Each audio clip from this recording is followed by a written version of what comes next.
afternoon. I'm Victoria Marshall, and welcome to the Washington Watch News Desk. Easter is a week away, and Christians throughout the world are preparing their hearts and minds for the glory of Christ's death and resurrection. President Donald Trump and First Lady Melania Trump released a special presidential message on Holy Week. Here's what they wrote.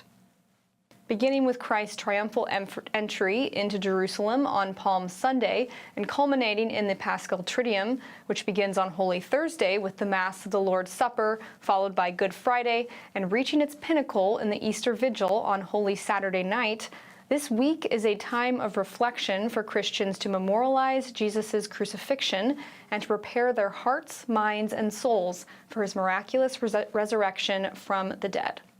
Now moving on to some other White House news. Over the weekend, U.S. envoy Steve Witkoff and his Iranian counterpart met to discuss Iran's nuclear program in Oman. This meeting was the first face-to-face exchange between the two countries since President Trump returned to office. Witkoff described the talks as positive and constructive. He also said that President Trump personally instructed him to try to resolve their differences through diplomacy. Here's what Trump told reporters about it today at the White House. Iran wants to deal with us, but they don't know how. They really don't know how. We had a meeting with them on Saturday. We have another meeting scheduled next Saturday. I said, that's a long time. You know, that's a long time. So I think they might be tapping us along. It's really simple. They can't have a nuclear weapon. And they got to go fast because they're fairly close to having one. And they're not going to have one. And if we have to do something very harsh, we'll do it. And I'm not doing it for us, I'm doing it for the world. The talks come as tensions between the two countries have been high ever since President Trump pulled the U.S. out of a 2015 nuclear deal during his first term. Iran has been steadily enriching uranium at higher levels than those stipulated in the deal. The two countries are scheduled to meet again this coming Saturday. Also today, President Trump met with El Salvador President Nayib Bukele at the White House. The backdrop for the sit-down is the Trump administration's continued deportation of migrant criminals to El Salvador, where they are housed in a notorious mega-prison. It's an honor to be here in the Oval Office with the President and leader of the free world. We're very happy, and we're very eager to help. We know that you have a crime problem, a terrorism problem that you need help with. And we're a small country, but if we can help, we will do it. And we actually turned the murder capital of the world, that was the journalists call it, right? Murder capital of the world, into the safest country in the Western Hemisphere. Trump also told reporters that he wants to deport as many criminal migrants as possible to El Salvador. How many illegal criminals are you planning on exporting to El Salvador? And President Bukele, how many are you willing to take from the U.S.? As many as possible. And I just asked the president, you know, it's this massive complex that he built, jail complex. I said, can you build some more of them, please? As many as we can get out of our country that were allowed in here by incompetent Joe Biden through open borders. And in other White House news, the Trump administration has excluded smartphones and other electronics from its reciprocal tariffs on China. According to a notice released Friday by Customs and Border Protection, smartphones, chip-making equipment, and some computers will be exempt from the 125% tariff Trump imposed on Chinese imports last week. The exception for smartphones and computers will be especially welcomed by Apple, as the bulk of its supply chain is centered in China. Analysts say about 80% of its iPhones are still made in China. U.S. stocks were slightly higher today as a response to the news. And those are today's headlines. I'm Victoria Marshall. For more news and commentary, check out the Washington Stand at WashingtonStand.com and find this and other news on the Stand Firm mobile app. Up next is Washington Watch with Tony Perkins. We'll see you tomorrow.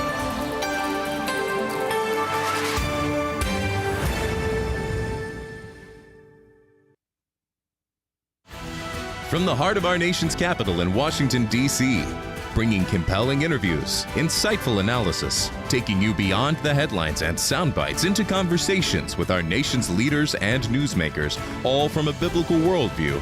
Washington Watch with Tony Perkins starts now. I can tell you that President Trump is dead serious on this issue. He's dead serious that Iran cannot have a nuclear weapon. If we can't figure this out at the negotiating table, then there are other options, to include my department, to ensure that Iran never has a nuclear bomb. We hope we never get there. That was Secretary of Defense Pete Hegseth on Fox News yesterday. Welcome to this April 14th edition of Washington Watch. Thanks so much for tuning in. Well, over the weekend, direct talks between the United States and Iran were described as constructive, with a second round of negotiations scheduled for April the 19th. We'll unpack the content of those discussions, the next steps, and what's likely to come from them with Ilan Berman, Senior Vice President of the American Foreign Policy Council. Also this past weekend, Russia launched a major missile attack on Ukraine, killing at least 34 people. We have millions of people dead because of three people. I would say three people. Let's say Putin, number one, but let's say Biden, who had no idea what he was doing, number two, and Zelensky. And all I can do is try and stop it. That's all I want to do. I want to stop the killing. That was President Donald Trump earlier today. We'll talk with New Jersey Congressman Chris Smith, a member of the House Foreign Affairs Committee, about what this communicates regarding Russia wanting a ceasefire. We'll also discuss disturbing reports out of Nigeria, where the government is allegedly retaliating against a Catholic bishop who testified alongside me before Congressman Smith's subcommittee last month. Plus, I'll share highlights from my conversation with House Speaker Mike Johnson from over the weekend. In some ways, it's a benefit to be constantly underestimated. You know, it allows us to get it done and surprise everybody, and that's fine. And then, you know, frankly, between you and me, then God gets the glory for it. Right? All right, an inside conversation with the House Speaker coming up later here on Washington Watch. And here's a question for you. How does our government go from celebrating Transgender Visibility Sunday one year to celebrating Resurrection Sunday the next? Well, the answer is simple. It's called an election. FRC's Brent Kylan, the Vice President for Strategic Initiatives at the Family Research Council, joins me to analyze the dramatic shift in our nation's posture toward Christianity since the last election. And finally, Session 9 of our God and Government series is out today. In this episode, I examine poverty through a biblical lens, its root causes, and who Scripture says is responsible for addressing it. You might be surprised. You can find this episode exclusively on the Stand Firm app. If you don't have the Stand Firm app, I'll tell you what. Text the word course, that's C-O-U-R-S-E, course to 67742, 67742, and I'll send you a link. Well, yesterday, during Palm Sunday services in many Ukraine churches, Russia launched a massive missile attack against the Ukrainian city of Sumy, killing at least 34 Ukrainians. Also, the Nigerian government retaliating against Bishop Wilfred Anabagi, who testified next to me at a hearing last month on Capitol Hill. Joining us now to discuss these issues and more, New Jersey Congressman Chris Smith, a tireless voice for the voiceless. Congressman Smith, welcome back to Washington Watch. Thanks for joining us. Tony, thank you so very much. Great to see you again. Let me start with this, Congressman. I want to get your reaction to the news of this latest missile attack against Ukraine. I mean, this at a time when we're hearing all of this conversation about a ceasefire. I mean, actions speak louder than words. This man, Vladimir Putin, doesn't appear to be seeking peace. Well, again, another bold manifestation by a dictator who should be in chains at The Hague for the rest of his life for crimes against humanity, and that's Putin. Unfortunately, he just continues to manifest unbelievable violence and visited upon the Ukrainian people, and it's President Trump is right. It's got to stop. At what point? He loses his own troops. Any commander, field commander, who would have lost so many troops the way he has in such a reckless manner would have been removed and brought to trial by his own people. Here we have a guy that doesn't care about the loss of Russian life and cares even less about the loss of Ukrainian life. So the more the president pushes for this, not only a ceasefire, but an end to this wanton destruction, the better. And I'm all for using every means possible, every single solitary economic imposition on that, trade and everything else on Russia. It's got to, why do the people tolerate this in Russia? Yes, he is a dictator and he has a secret police, but even those individuals, the secret police, ought to be ashamed of what Putin has done to their own people and the crimes against humanity against the people of Ukraine.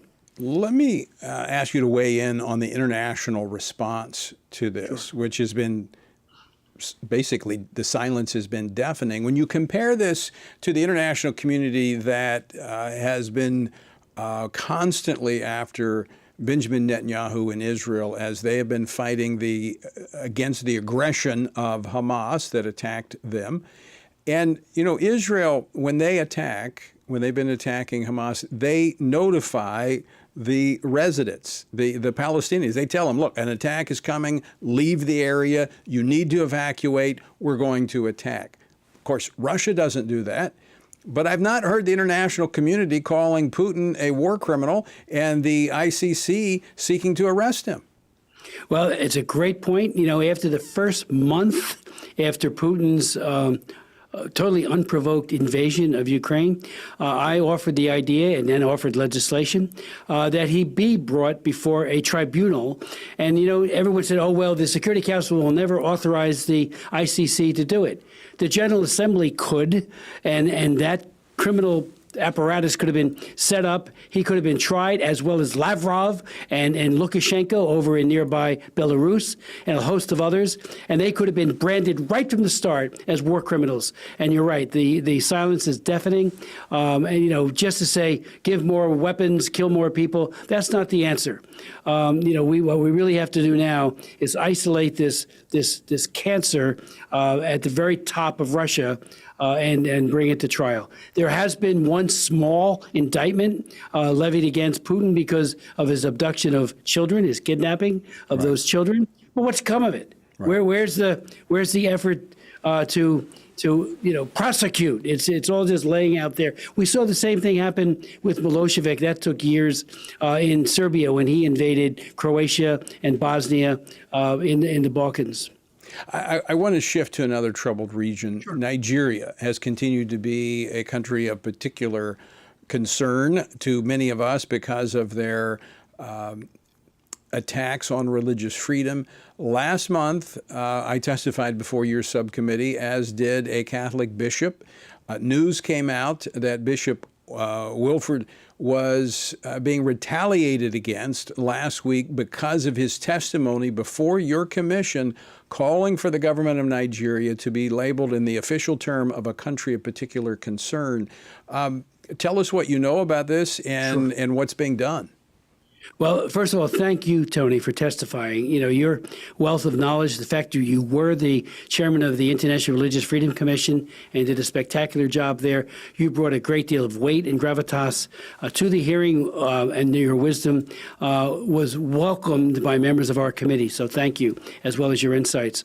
Bishop Anabe, we're very fearful for his life. The fact that the government has not stepped up to really robustly protect him. The threats that have been made are very real. In his area, in his actual locale, a number of people have been killed recently since April 3rd. We believe that's more horrible message sending by the terrorists. And what did he do while he was here? And he did go over to the Parliament in the UK and testify there as well. And you sat right next to him when he gave his testimony. He went right after you. He made it clear that the Fulani are waging a jihadist war against Christians and pious Muslims, because they do kill Muslims too, people who don't adhere to the very aggressive jihadist viewpoint. There's more Christians who have died in Nigeria than any other country in the world. Yes, in China, they put them in prison and they torture them, but not as many die. Same way with North Korea.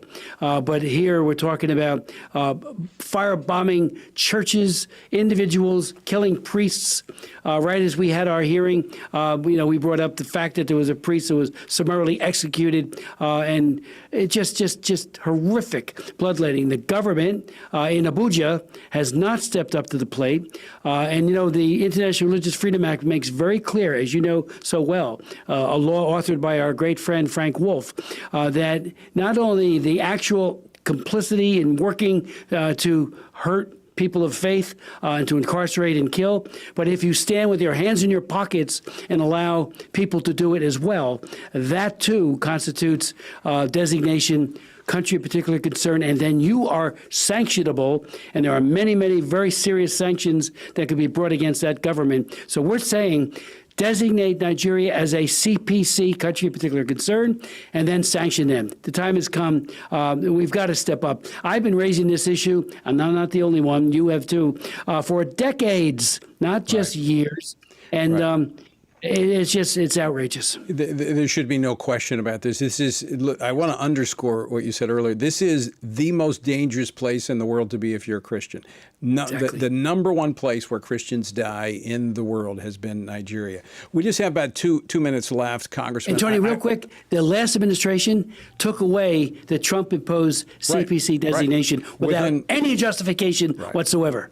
Within it was months. Appalling. Yes, I met with the former Secretary of State to discuss the issue, and they said it was because of climate change, not religious intolerance. But I want to shift to another African nation, and this is not new, but we now have the opportunity to pull back the curtain on what Western nations, including the U.S., have been doing on the African continent. Talk about Sierra Leone and the push to legalize abortion there. We just have about a minute and a half left. Sure. The last administration gave a huge amount of money in the Millennium Challenge Corporation, $500 million. And the quid pro quo, by everything we can discover about it, was that they need to legalize abortion as this is a bribe from the U.S. taxpayers.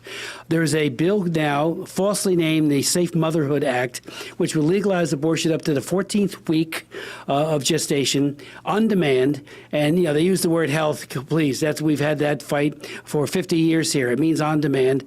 And so I've been talking to a number of people in the government, including the Speaker.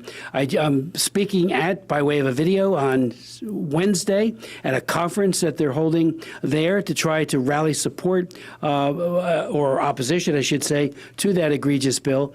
And the international community is patting them on the back at the recent UN meeting that just concluded this week. Who gave the statement on behalf of many nations in favor of abortion, sexual and reproductive health and rights?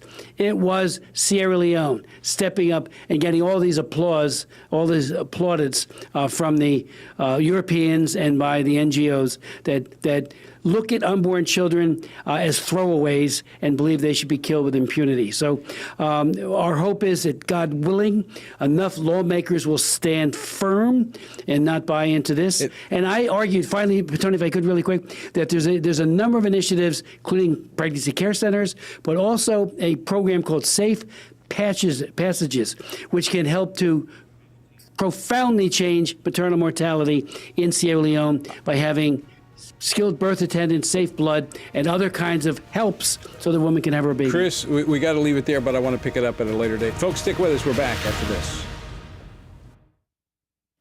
At Family Research Council, we believe religious freedom is a fundamental human right that all governments must protect. That's why FRC President Tony Perkins went to Capitol Hill to testify on behalf of persecuted Christians in Nigeria. Islamist terror groups target Christians and other religious minorities in Nigeria with brutal violence. Representative Chris Smith, who chaired the hearing, said 55,000 people have been killed and 21,000 abducted in the last 5 years alone. The congressman also stressed that 89% of Christians in the world who are martyred are from Nigeria. Yet the government of Nigeria has failed to make progress against religiously motivated persecution of Christians, despite religious freedom being enshrined as an essential human right in their constitution. Tony Perkins called for the United States to send an unmistakable message. This is systematic religious violence. Nigeria must be redesignated a country of particular concern. Biden administration's removal of this designation was a reckless mistake that emboldened the very terrorists who are slaughtering Christians.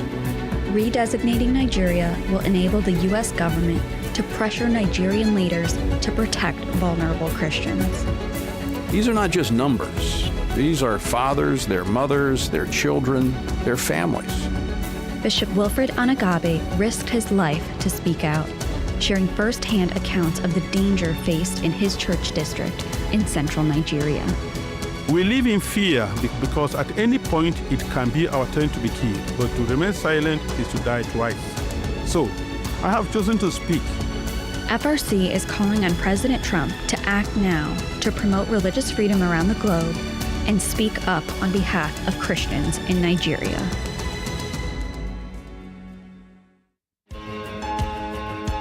Download the new Stand Firm app for Apple and Android phones today and join a wonderful community of fellow believers.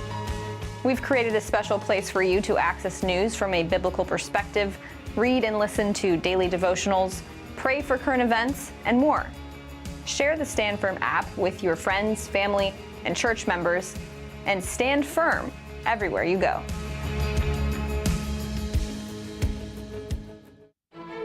Looking for a trusted source of news that shares your Christian values?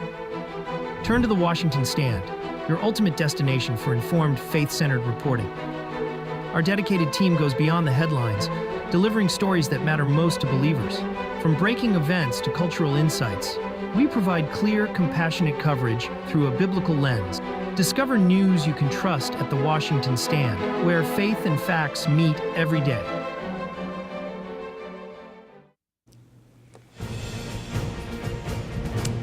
Welcome back to Washington Watch. Thanks for joining us on this Monday. Unfortunately, those breaks come and we don't get to finish our conversations, but I really wanted to talk more with Congressman Smith about that, and we'll pick it up on another day. But I just want to underscore what we were talking about, and that is that our own government, along with other Western governments, been pushing an agenda quietly through the State Department that runs counter to the values that most of us as Americans believe in.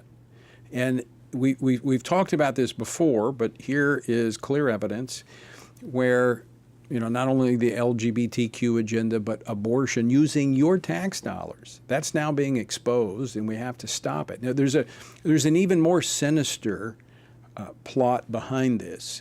Not only is it pushing this agenda on very religious countries like those in Africa, but it's designed to bring it back around through the United Nations and then force America to comply with the rest of the world.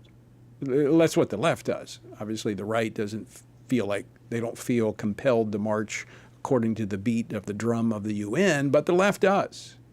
So these are important conversations, and I hope to follow back up with Congressman Chris Smith, who does a great job. He really is. And if you live in New Jersey, I would encourage you, if you don't have our Stand Firm app and a means of communicating, but communicate with him and just thank him for his unwavering support for the voiceless. He does a great job.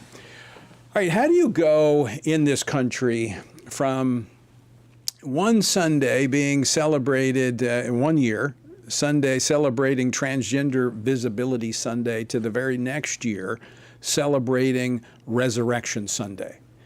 Well, it happens because of elections.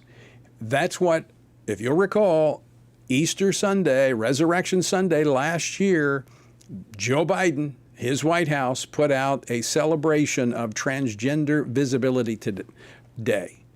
And of course, this year, as we just have gone from Passover to Resurrection Sunday, the Trump administration putting out a presidential message on Holy Week, and I'll read in part. It says, "We acknowledge that the glory of Easter Sunday cannot come without the sacrifice of Jesus Christ made on the cross. He goes on to write, through his death we are forgiven our sins. Through his resurrection we have hope of eternal life. And then he goes on to say, my administration renews its promise to defend the Christian faith in our schools, military, workplaces, hospitals, and halls of government. We will never waver in safeguarding the right to religious liberty, upholding the dignity of life, and protecting God in our public square. What a difference. Joining me now to discuss this, Brent Kylan, FRC's Vice President for Strategic Initiatives. Brent, welcome back to Washington Watch. Thanks for joining us. Thanks, Tony. Good to be with you again. For all of those Christians who were wondering, if their vote mattered, I can't think of a more stark illustration when you compare what was done last Easter Sunday, Resurrection Sunday morning, to what we have going into this Resurrection Sunday. Tony, absolutely. And, for us as Christians, this is just such a special, meaningful week. As you were saying earlier, you look at what Good Friday means and what Resurrection Sunday means for us. This is so important. And as we're comparing these governmental administrations and how they're treating a sacred day like this, we're not doing that expecting or asking the government to be doing things we as Christians or believers should be doing ourselves as individuals, but we acknowledge the government has a profound impact on really the environment of faith in this country. Is it creating a welcoming environment or a hostile environment or a chilling effect? And the contrast here is just so big. Tony, one of the other parts of that Trump proclamation that just really encouraged me is he said he and his wife, they join in prayer with Christians celebrating the crucifixion, resurrection of the Lord and Savior Jesus Christ, the living Son of God who conquered death, freed us from sin, and unlocked the gates of heaven. And again, you just compare that. That was just 1 year ago that Joe Biden said the National Transgender Day of Visibility was also on Easter Sunday, just 12 months ago. And the contrast really couldn't be more stark. I mean, and I'm going to go back to, you said the impact this has on the environment. This creates an environment in which Christians can live out their faith. We're not looking for the government to evangelize. That's not their role. It's the role of the church. It's the role of Christians. But you cannot overstate the importance of this. So I want you to speak to those Christians who didn't vote and didn't cast a vote thinking it wouldn't make a difference. Tony, elections do have consequences, and we're seeing a difference not just in words, not just in public proclamations, but also in actions. You look at what the Trump administration is doing just this year. They've come out with this task force to root out anti-Christian bias, and then you juxtapose that with what the Biden administration was doing. Just a lot of examples that we could talk about. We don't have time to talk about them all, but going after Christian peaceful pro-life activists, trying to sentence them to multi-year jail sentences. That includes people like a grandma of 75 years old, a mom of 87 years old, a dad of 11 kids, a Catholic priest. That's the comparison. And so you have a difference, again, not just in words, but in actions. And so if you're thinking about not voting because you think both administrations are ultimately going to do the same thing, this is the type of comparison I would really encourage you to look at because it's such a stark difference. Well, let me just read one of the from one of the headline stories today out of the AP. The State Department has issued an appeal for its employees to report instances of alleged anti-Christian bias, including formal or informal actions due to opposition to vaccines or personal pronoun choices that may have occurred during the Biden administration. Concrete example of what you're talking about. This is the State Department is called the swamp for a reason. Not only is it physically located, what used to be a swamp, but it is the swamp. It is the epitome of the swamp. And that's where this is coming from. It's government-wide, rooting out, and we've been talking to many of these agency heads and the various departments that have been tasked with rooting out this anti-Christian bias. This is the result of elections. All right, Brent. Yes. Thanks for joining us. Great to see you. Appreciate it, Tony. Thank you. All right, folks, your vote matters. It matters. It really does. That doesn't mean everything's perfect, but it's better than it was. All right, don't go away. We're back with more after this. Everything we do begins as an idea. Before there can be acts of courage, there must be the belief that some things are worth sacrificing for. Before there can be marriage, there is the idea that man should not be alone. Before there was freedom, there was the idea that individuals are created equal. It's true that all ideas have consequences, but we're less aware that all consequences are the fruit of ideas. Before there was murder, there was hate. Before there was a Holocaust, there was the belief by some people that other people are undesirable. Our beliefs determine our behavior, and our beliefs about life's biggest questions determine our worldview. Where did I come from? Who decides what is right and wrong? What happens when I die? Our answers to these questions explain why people see the world so differently. Debates about abortion are really disagreements about where life gets its value. Debates over sexuality and gender and marriage are really disagreements about whether the rules are made by us or for us. What we think of as political debates are often much more than that. They're disagreements about the purpose of our lives and the source of truth. As Christians, our goal must be to think biblically about everything. Our goal is to help you see beyond red and blue, left and right, to see the battle of ideas at the root of it all. Our goal is to equip Christians with a biblical worldview and help them advance and defend the faith in their families, communities, and the public square. Cultural renewal doesn't begin with campaigns and elections. It begins with individuals turning from lies to truth. But that won't happen if people can't recognize a lie and don't believe truth exists.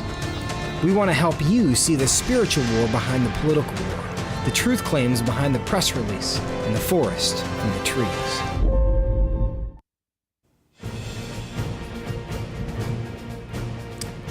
Welcome back to Washington Watch. Thanks for joining us. The website, TonyPerkins.com.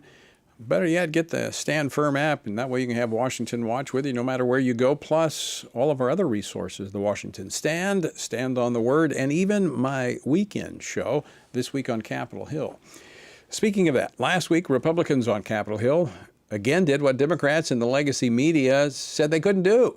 They approved the budget framework that allows the party to begin the process of drafting President Trump's one big, beautiful bill, all of the policy initiatives that he wants to accomplish. Well, this is something I talked about with House Speaker Mike Johnson on our weekend program, on my weekend program this week on Capitol Hill, and I thought you might like to hear part of that, so I want to share part of that interview with you right now. Let me step back for just a moment. A very tough week, but it's followed another tough week, which followed another tough week. It's been difficult, and as I referenced earlier, a lot of people say, I don't know how he does it, but he keeps pulling these rabbits out of the hat. But there's more to it. There's a lot of prayer that goes into this, but there's a burden that you carry with this. Talk about how you navigate these critical moments on Capitol Hill. Well, with a lot of faith, a lot of prayer, a lot of patience. This is really high stakes stuff, and the one big beautiful bill we're talking about is arguably one of the most consequential pieces of legislation, one of the most comprehensive pieces of legislation that the Congress has ever dealt with in its entire history since 1789. So we don't take this lightly, but we don't carry the burden as a heavy weight. I mean, we understand the historic significance of the moment we're in, and you just got to keep a steady hand through it. I'm blessed in that regard. I have a deep faith and obviously faith in God, who we seek His wisdom and guidance for every day. But Also in my colleagues, I mean, it's a good group of folks. They have very different interests, very different ideas, very different priorities among them. But at the end of the day, I'm confident each time that we can get everybody together, and we always do.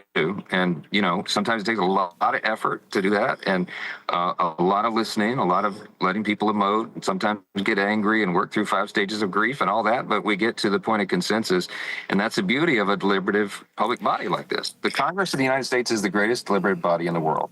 We ought to act like it, and we try to do that every day. But it's not always been that way, and I think that there's something a little different that's taking place here in terms of your leadership style that people look at it and think, well, this is just, it's an ugly process, it's a difficult process, but that is the process when you allow the members of Congress to have a voice in the process and to reach consensus that everyone can live with. It's a difficult process.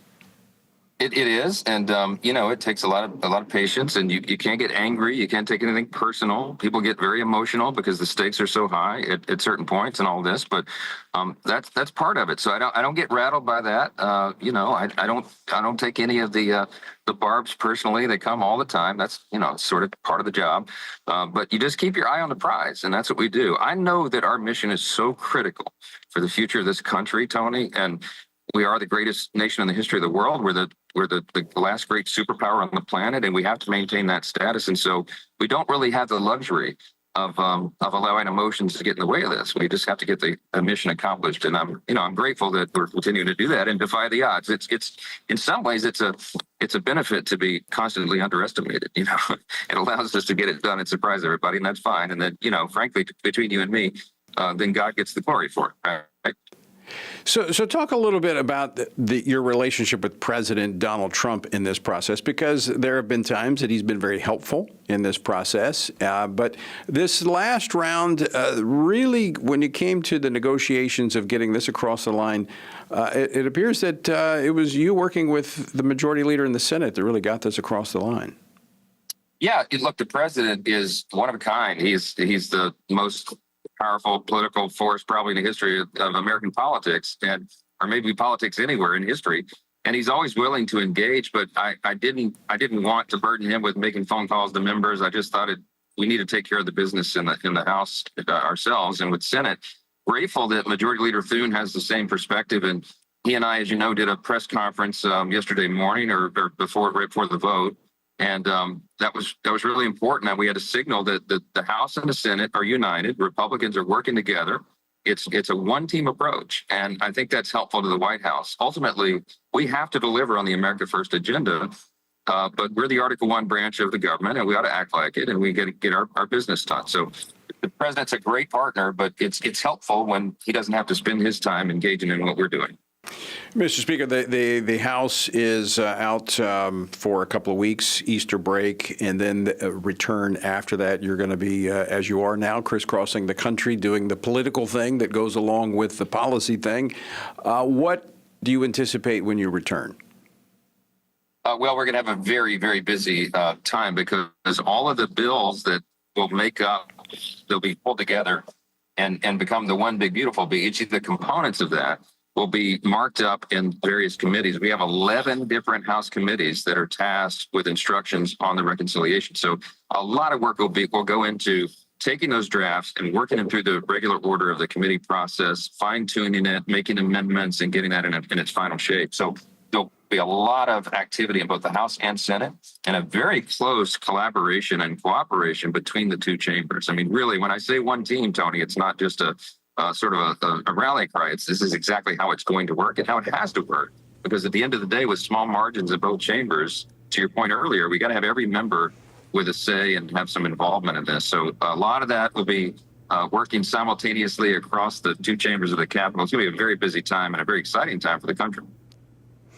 Well, that was part of my conversation with House Speaker Mike Johnson during my weekend program this week on Capitol Hill. To find out more about that program, I encourage you to visit thisweekoncapitolhill.com, or if you have the Stand Firm app, you can pick it up each Saturday evening.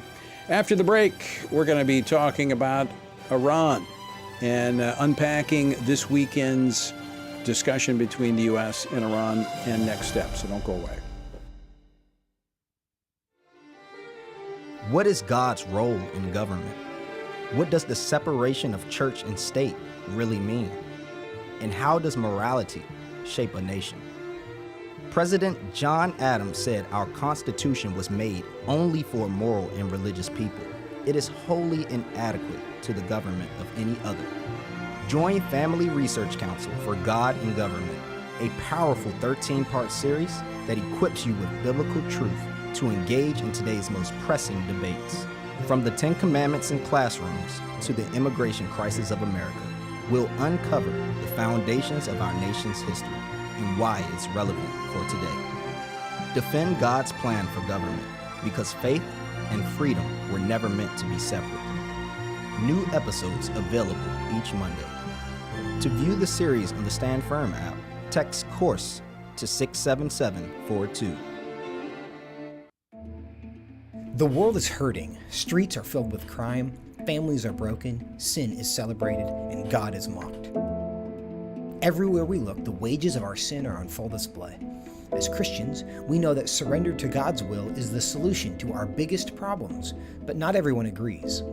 Even in church, we hear people say the most important thing is to be tolerant, that we shouldn't impose a morality on other people, and that loving our neighbor means celebrating what they do. But you can't do that. It's not that you don't love your neighbor, you do, but you care about God's opinion more than your neighbor's opinion, and this makes you different. In fact, sometimes it makes you feel alone, like you are the only one. But there is good news. You are not alone, not even close. Research has found that there are 59 million American adults who are a lot like you. There are millions of people around the country who are born again, deeply committed to practicing their faith, and believe the Bible is the reliable Word of God. But that's not all. They're also engaged in our government. They're voters. They're more likely to be involved in their community, and they're making a difference in elections. The problem is that a lot of them feel alone too. We want to change that. FRC wants to connect these 59 million Americans to speak the truth together, no matter the cost. If you want to learn more about this group and what it means to be a spiritually active, governance-engaged conservative, or if you want to find out if you are one of these SageCons yourself, go to frc.org/SageCon and take the quiz to find out. The world is hurting, and we have the solution. We can't do it alone, but we can do it if we work together. That's what we're working toward every day. Join us. Go to frc.org/SAGECON, SageCon, to learn more. That's SAGECON, SageCon, to learn more.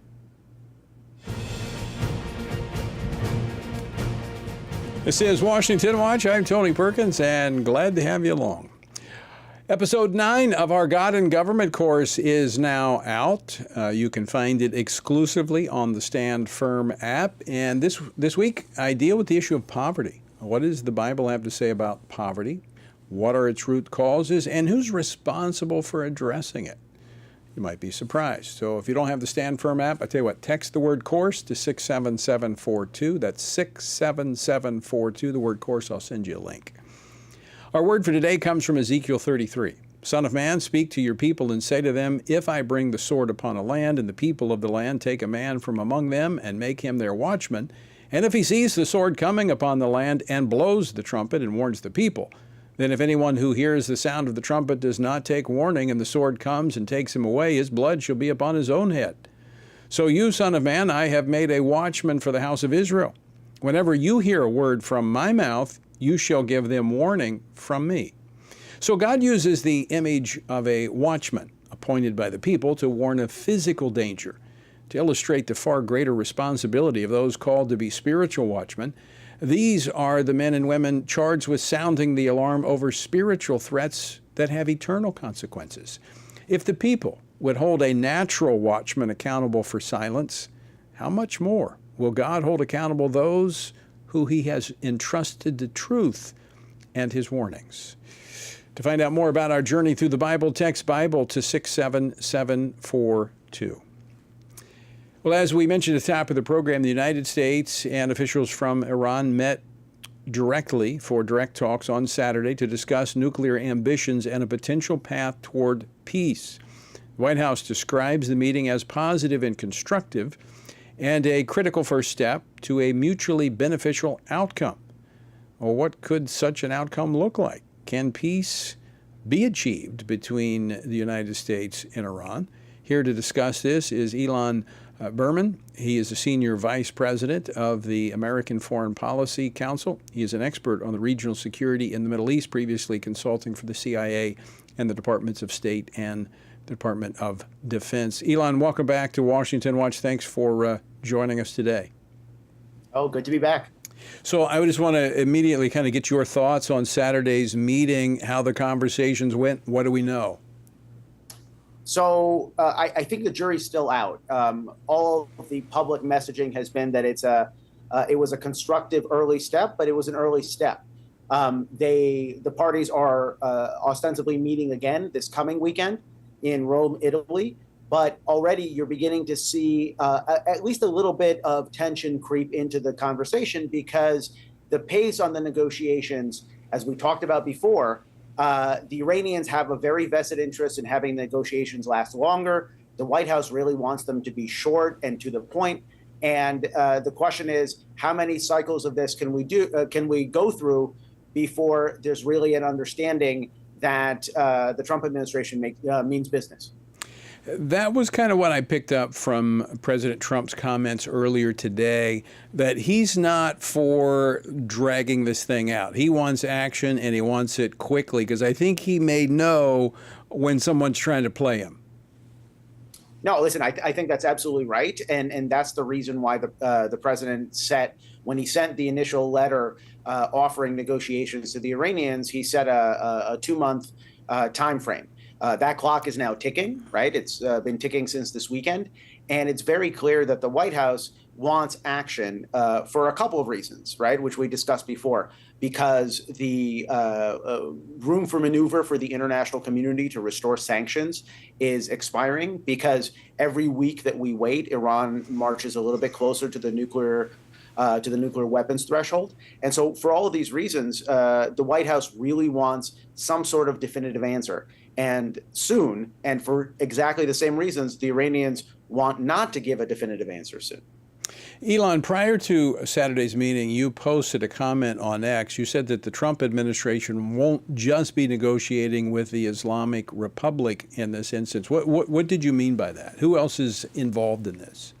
Well, what's interesting is that we are, I think, laser focused on the negotiations between Washington and Tehran. But the Iranians are trying to play this on many different levels. And so simultaneous with negotiations with the president's Middle East envoy, Steve Witkoff, the Iranians have also sent emissaries to Moscow and Beijing to negotiate a common trilateral stance on the nuclear program.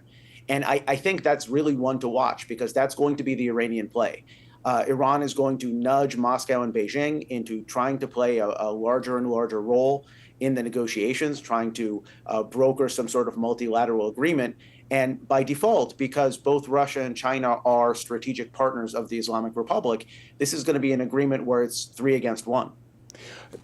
Could that kind of backfire, though, given in the same setting today, the president asked questions about the Russian missile attack on Ukraine over the weekend, clearly irritated by this because he's not been able to accomplish what he said he was going to do, and that is get a ceasefire there. I mean, let me ask you this question. Is he operating with a short fuse in terms of patience, given what he's already been up against? I think so, and I think increasingly so. And by the way, the Ukrainian strategy of agreeing to this 30-day ceasefire, I think, has a lot of merit, because from the Ukrainian side, I think what they're trying to do for the Trump administration is to demonstrate that Russia is not negotiating in good faith. Russia continues to carry out acts of aggression, like we saw over this past weekend. But here, the adversary also gets a vote, and so what I think what you could possibly see is the Russians have already said that they want to play a role in brokering some sort of peace, some sort of agreement between Washington and Tehran. The more the Russians are given a chance to do that, the more salience they have and the more patience they get from the White House. So the Russians are not a disinterested party here. If they help out with the Iranians, I think they get a longer leash when it comes to Ukraine. So back with Iran, the regime there and their proxies. Are they holding them on a short leash right now? Well, no. And in fact, one of the really interesting poison pills that the Iranians have already tried to slide into the negotiations is they've made very clear that they're willing to negotiate like they did last time over their nuclear program, but they're not willing to negotiate over other things like the activities of their proxies, including Yemen's Houthi rebels, which are really carrying out a very sophisticated Iran-empowered strategy to hold maritime commerce in the Red Sea hostage. This is, I think, an Iranian play to preserve the integrity of their proxies. It's also a bargain, frankly, that Washington shouldn't take. Because if we don't address all of it now, we're right back at the table, because we've seen what the Houthis, for instance, have done to the shipping, international shipping. We see at what Hamas has done in the Middle East. So these are all a part of the same problem. No, I think that's exactly right. And if we shrink down, if we define Iran's deviancy down to just their nuclear program, we set ourselves up for strategic surprise, because Iran has made very clear over the last 3 years that it's not moving around the region in a predictable fashion. It's using proxies, it's using cutouts, but it's doing things that are fundamentally changing the security environment in the Middle East, and not in our favor and not in the favor of our allies like Israel. And so addressing just one aspect of Iran's rogue behavior is a recipe for more rogue behavior to come. Is the United States approaching this from a standpoint of trying to exhaust every legitimate means to resolve the nuclear threat that Iran poses to not just the United States, but really to the world, knowing that it's highly unlikely that this fanatical regime is going to agree to disassemble and let the world see that? I think so. And I think certainly the White House has to at least make some effort to exhaust all options. But I'm not sure that there are many delusions in the White House about the Iranians actually coming to the table and meaningfully dismantling their nuclear program. The other fast mover in this conversation is the government of Israeli Prime Minister Benjamin Netanyahu, because Israel views Iran, especially a nuclear-armed Iran, as an existential threat to Israeli security. And so this is very much the pace. This is the the player that sets the pace for these negotiations. I think it's clear that if the negotiations drag on, if the negotiations don't yield something of substance, the Israelis are going to get impatient, and the Israelis may move independently militarily. And that's one of the reasons why the president issued his warning to the Iranians. I mean, this is high stakes negotiations, because as you've pointed out, as we talked last week, and we've heard this actually for a few years now, that they're at the threshold, but apparently it's been confirmed that they are at the threshold of being able to take this enriched uranium. And I think still in question is the delivery systems, that's not yet been perfected, but we're close. And so they can't just keep dragging this out. At some point, it's fish or cut bait. No, that's exactly right. And actually on the delivery systems, the ballistic missiles, the Iranians have actually made pretty significant progress. That it's that third prong, the weaponization, the conversion of the enriched uranium into warheads, putting it on a missile, that they're still working on. But every intelligence estimate that I've seen, in the unclassified domain, suggests that that's going to happen as early as this summer and as late as next summer. So we are looking at a window of opportunity of 18 months before the Iranians have a usable nuclear weapon, or perhaps many. And so the clock is very, very clearly ticking on this one. If I'm not mistaken, I think ballistic missiles were also a part of the discussions this weekend. So I think it remains to be seen. And this is, I think, a really important point, because in the JCPOA, in the 2015 nuclear deal that Iran hammered out with the P5+1 countries, ballistic missiles were taken out of the scope of work. And that was seen by the Trump administration when it decided, the first time it was in office, when it decided to abrogate the deal, as a fatal flaw. So it's going to be really one of the make or break moments in these negotiations that the Trump administration is having now with the Iranians. Trump is going to want ballistic missiles to stay in, and for the very same reason, the Iranians are going to want to take them out of the negotiations. Well, and they've been able to advance the ballistic missiles during this time period. No, absolutely. And in fact, the what is staring down the road at us is that this fall, the final provisions of the 2015 nuclear deal, known as the JCPOA, fall away. And so there's already a more liberal environment for conventional weapons commerce with the Islamic Republic. And after October, the gate gets blown wide open. And so there's a worry that Iran will, after October, after this fall, when there's not a threat of the rapid reimposition of multilateral sanctions, Iran is going to sprint to improve the sophistication of its ballistic missiles in ways that are going to be very, very dangerous to the Western community. Now, is there any evidence that they've been able to utilize their proxies, or in particular Russia, in enhancing some of their technology? Because I know, like for instance with us, our relationship with Israel, I mean, Israel's constantly utilizing military equipment. We're getting the benefit of that, and we're upping our game as a result of the intelligence and the actual practical application of that materiel. Are the Iranians doing the same thing? So yes, and they have been for some time. The Russians have provided very significant inputs into their nuclear program, advisedly their civilian nuclear program, nuclear reactors and such. And the Chinese have been helping, as has the North Koreans, in improving the sophistication of their ballistic missiles. And that is having actually a trickle-down effect. In terms of Iran's ballistic missile sophistication, that translates into the sophistication of weapons that are wielded by Iranian proxies like Hezbollah. In fact, when Israel moved against Hezbollah in October, one of their principal targets was eliminating these large stockpiles of Iranian-provided missiles because those missiles were seen as a danger to the security of the Jewish state. And so it's very clear that what comes to Iran doesn't stay in Iran. Well, that goes back to your earlier point. As the United States is engaged in these discussions with Russia regarding Ukraine, there are other factors out there that need to come into that conversation. One, I mean, we really need to lean on Putin. I mean, Putin, I don't trust the guy. But we need to, if we're going to talk with him and have negotiations with him, we've got to lean on him regarding Iran to try to isolate them. No, I think that's right, but we should do it advisedly and frankly, skeptically. For 2 decades, we've been operating under the premise that if we create the proper conditions, we can really separate the Iranians and the Russians and sort of flip the Russians so that they're more cooperative. And by the way, these days, we're having that same conversation with regard to Russia and China.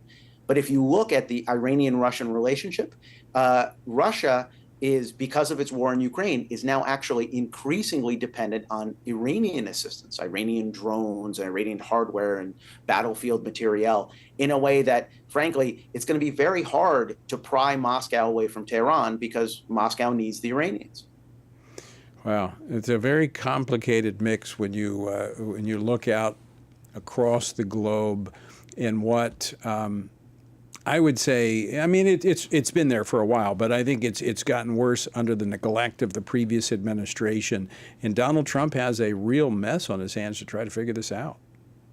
No, absolutely. And as the president's made clear, the clock is ticking. The clock is ticking because of how fast Iran is moving towards a nuclear capability, and also because disorder breeds disorder elsewhere. Yeah. And so the longer there's hostility in the Middle East and there's conflict in Europe, the more it's likely to spread. So time is of the essence. Elon, I want to thank you for joining us again today. I really appreciate your insight, and it's an issue of great concern. So thanks for joining us today. My pleasure.